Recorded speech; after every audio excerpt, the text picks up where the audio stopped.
Simran. Let's move on with the top story of this hour. The Central Bureau of Investigation has arrested the ex-RJ Kar Hospital principal Sandeep Ghosh over the financial misconduct in the medical establishment.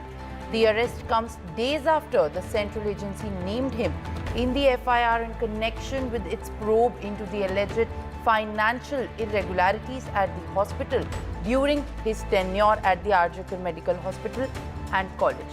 He was questioned for the 15th day at the CBI's Salt Lake office over the rape and the murder of the RJ Kar Hospital postgraduate trainee on August 9.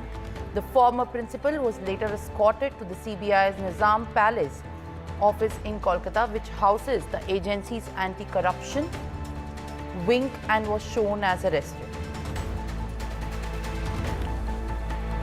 Joining me on the broadcast is my colleague Renik. Renik, as the former principal of the RJ Kar Medical College gets arrested by the CBI as of now into the financial irregularities, what is the statement on record by the CBI after the arrest? Has there been any more revelations as per to the causes and the reasons leading to this arrest days after the brutal rape and murder has happened?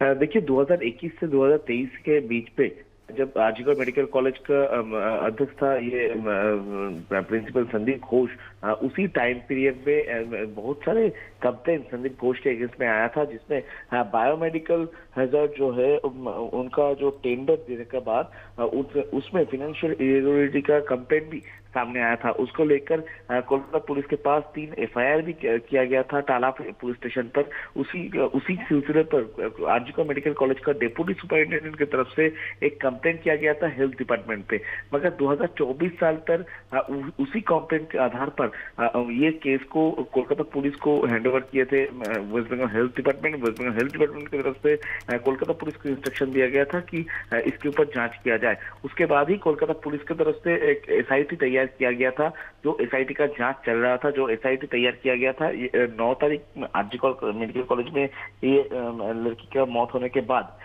उसको लेकर ही Kolkata high court में Akhtar Ali deputy superintendent था RJ Kar medical college का, उनकी तरफ से Kolkata high court में appeal किया गया कि ये इन्वेस्टिगेशन को CBI के हाथ में दिया जाए, क्योंकि CBI already rape and murder का जो केस उसका जांच कर रहा है। और उसी के मुताबिक कोलकाता हाई कोर्ट ने ऑर्डर दिया था कि ये केस को CBI को हैंडओवर किया जाए।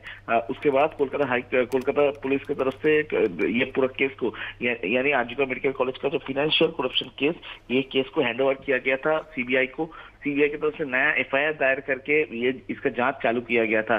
जांच चालू करने के बाद ही CBI का एंटी करप्शन विंग की तरफ से कोलकाता का 15 जगह पर छापामारी किया गया था, जिसमें बहुत सारे वेंडर का ऑफिस भी था और उसका संदीप घोष का घर में भी छापामारी किया गया था CBI की तरफ से।